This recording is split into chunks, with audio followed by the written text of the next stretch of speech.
Alors moi, mon pseudo c'est TKR, je m'appelle Ilker Devancy. Alors je suis joueur professionnel de Street Fighter. Au niveau du temps de jeu, au niveau du temps d'entraînement et des compétitions, je pense que oui. Après, je sais pas s'il faut absolument que ça soit un effort physique ou pas, mais personnellement, moi, je me considère comme sportif, oui. Déjà, tu te réveilles, tu essayes de pas avoir un rythme dégueulasse, tu dors pas à 5h du mat, par exemple. Tu essaies de te lever vers les coups de 10h du mat, on est bien. Tu déjeunes, tu fais un gros entraînement, c'est-à-dire que tu allumes ta console, tu essaies d'analyser les matchs de la veille, parce que tu as bien réfléchi pendant la nuit à tes défaites. S'il y a des compétitions, tu fais tes compétitions. Et puis voilà, hein, tout simplement. Par semaine, je dirais 30 heures. Si tu comptes 5 heures par jour d'entraînement, c'est beaucoup.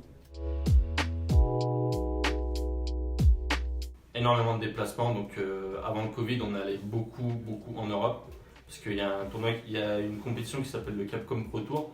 Donc c'est un tour avec énormément de tournois pour cumuler des points et se qualifier pour la Capcom Cup. Donc c'est plusieurs tournois en Europe qui se déroulent les week-ends généralement. C'est généralement une semaine sur deux, une semaine sur trois que tu as des compétitions entre février et octobre-novembre. Mentalement parlant, t'essayes de ne pas stresser. Personnellement, je n'ai pas de coach, je suis mon propre coach, on va dire.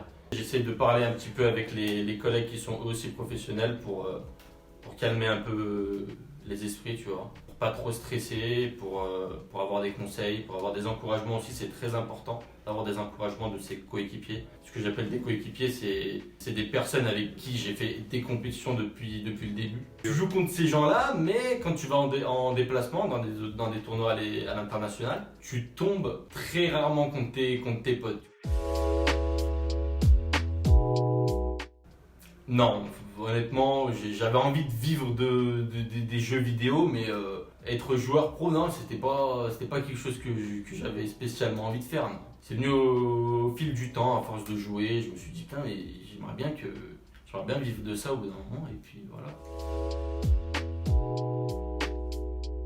C'était compliqué au bout d'un moment, j'ai failli lâcher le jeu à cause de ça, parce que moi je visais au bout d'un moment, à force de voir des sponsors, etc. J'aimerais bien être sponsorisé, mais dès que je voyais que ça venait pas, j'ai failli lâcher l'affaire, mais le jour où c'est venu, j'étais dans un tournoi, j'ai fait une grosse performance, j'avais fait troisième, c'était un tournoi international, j'avais sorti des gros joueurs. Ensuite il y a eu la Gfinity, c'est une compétition internationale avec plusieurs équipes sportives. Donc ils ont recruté les personnes qui ont fait des perfs dans les tournois précédents, quoi. Et je faisais partie de ces gens-là et ils m'ont recruté, c'était un hasard, on va dire. Les réflexes, c'est plus du tout les mêmes en fait. Quand plus tu vieillis, moins tu as de réflexes et tu en as énormément besoin dans les jeux de combat. Moi, personnellement, pour le moment, je ne le ressens pas. Et les résultats prouvent le contraire actuellement parce qu'il y a des Japonais qui ont plus de 40 ans et qui se placent dans les tournois dans le top 3, quoi. Et dans le dernier tournoi au Japon, là il y a eu un tournoi au Japon, dans le top 16, il y avait uniquement deux joueurs il me semble, qui avaient moins de 30 ans, un truc de ce genre. C'est impressionnant. Mais si jamais je n'arrive pas à être à haut niveau plus tard, dans 10-20 ans comme tu dis, je pense que tu peux te reconvertir en commentateur, en tant que coach sportif. Il y a pas mal de choses à faire quand même. Si tu as une bonne équipe qui te suit, je pense que ça peut aller entre 1000 et 2000 euros en France.